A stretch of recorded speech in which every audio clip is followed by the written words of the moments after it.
आज का टॉपिक है आंतरिक नियंत्रण। कंपनी अधिनियम 1956 में कंपनी को स्वतंत्रता होती थी कि वह आंतरिक नियंत्रण प्रणाली को अपनाए या ना अपनाए, लेकिन कंपनी अधिनियम 2002 में संशोधन करके यह अनिवार्य कर दिया गया था कि कंपनी आंतरिक नियंत्रण प्रणाली को अपनाए, जैसे कि ज्वेलरी या अधिक आय वाली कंपनियां जो होती हैं। फिर 2013 में ये सभी कंपनियों के लिए अनिवार्य कर दिया कि आंतरिक नियंत्रण प्रणाली को अपनाना ही पड़ेगा।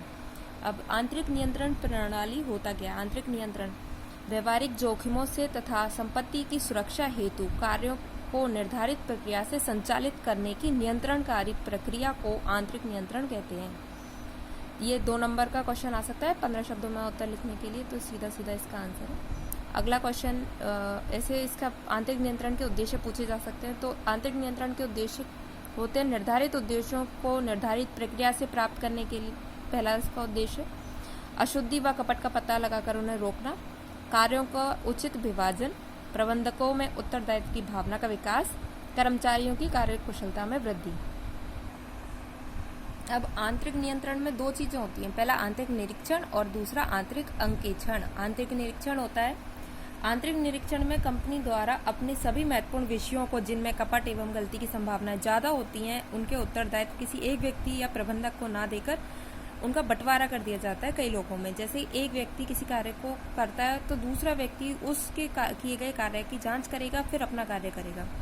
तो इस प्रकार कार्य एक व्यक्ति पर नहीं सौंपा जाता, कार्य का पूरी जिम्मेदारी वो कई व्यक्तियों में बंट जाती है।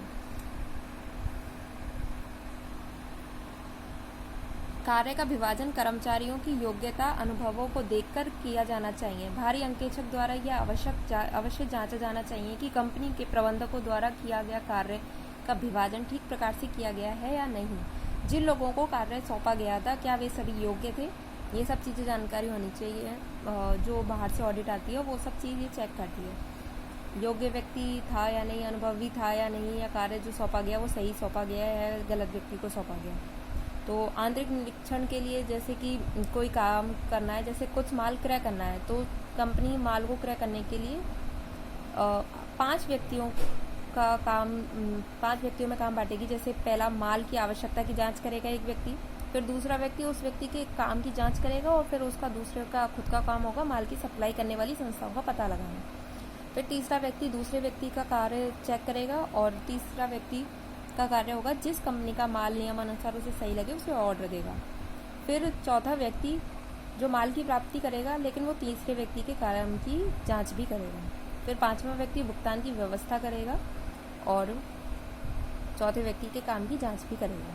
इस प्रकार कोई सामान क्रय किया तो उसमें एक अकेले व्यक्ति ने ना करके 5 व्यक्तियों ने किया। इसी प्रकार विक्रय का इधर लिखा हुआ है, पहला व्यक्ति आदेश प्राप्त करेगा और पहले व्यक्ति की जांच करेगा दूसरा व्यक्ति कि उसने आदेश जो प्राप्त किया वो सही प्राप्त किया है गलत।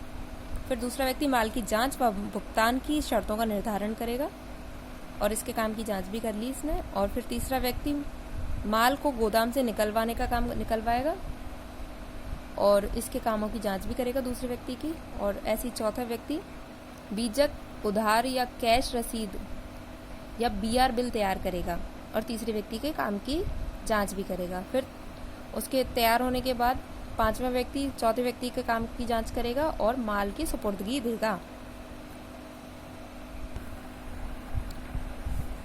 अब इन सब के बाद जो कैश बुक बनाई जाएगी उसमें 2 प्रकार से होती है कि एक तो रोकड़ की प्राप्ति लिखी जाती है और एक होता है रोकड़ का भुगतान।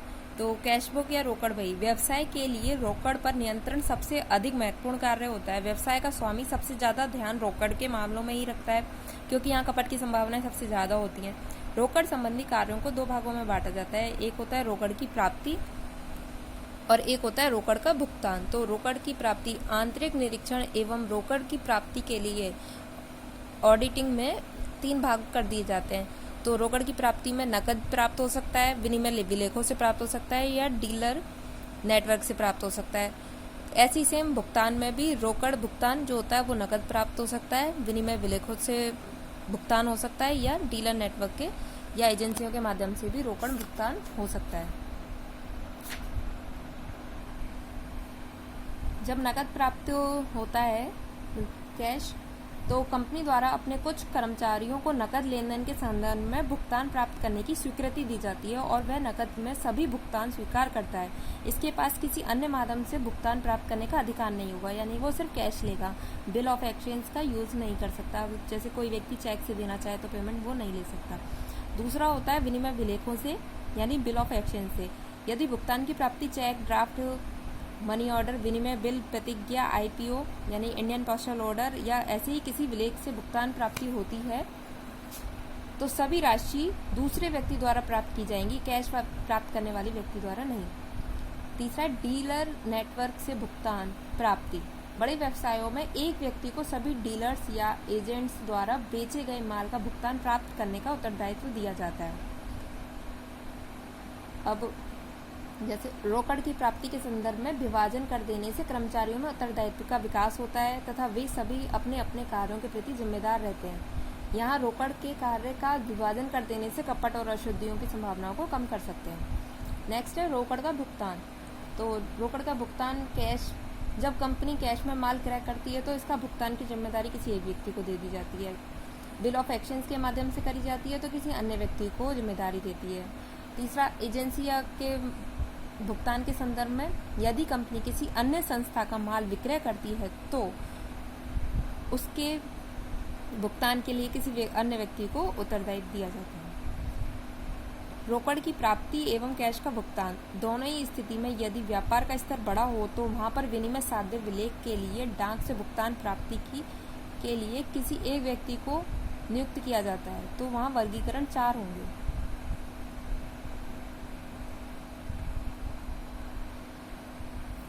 तो चौथा ये वाला हो जाएगा जो कि विनिमय साध्य विलेखों के लिए डाक से प्राप्त करेगा जो भुगतान, तो एक चौथा उसके लिए भी हो जाएगा। यहाँ पे अपन ने 3 लिखे हैं, नकद, विनिमय विलेख और डीलर नेटवर्क से, तो वहाँ पे एक एक्स्ट्रा हो जाएगा जो कि डाक से भुगतान प्राप्त करेगा। अब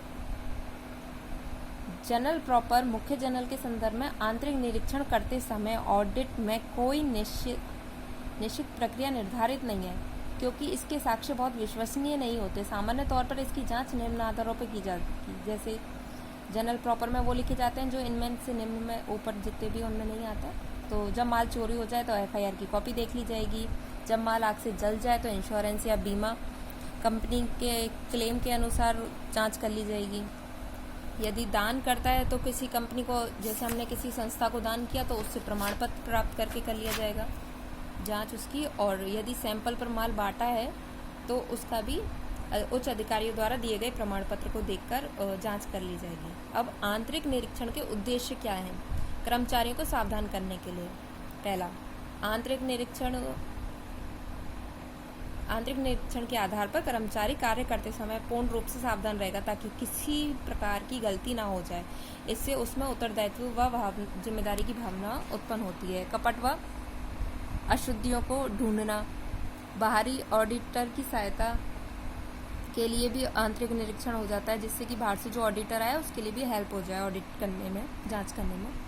सभी की सहभागिता, सभी कर्मचारियों की सहभागिता के लिए भी। काम के बंटवारे से जिम्मेदारी के साथ छल एवं कपट एवं गलतियों से संस्था को पूर्ण रूप से स्वतंत्रता प्राप्त नहीं होगी, लेकिन फिर भी काफी हद तक इसका लाभ संगठन को प्राप्त होगा। अब आंतरिक निरीक्षण की हानियां। कर्मचारी असहज व असुरक्षित महसूस करते हैं। ये बहुत खर्चीली प्रक्रिया है, कार्य का दोहराव हो जाता है, इसमें अनावश्यक देरी हो जाती है, कार्य को बांटना आसान भी नहीं होता है।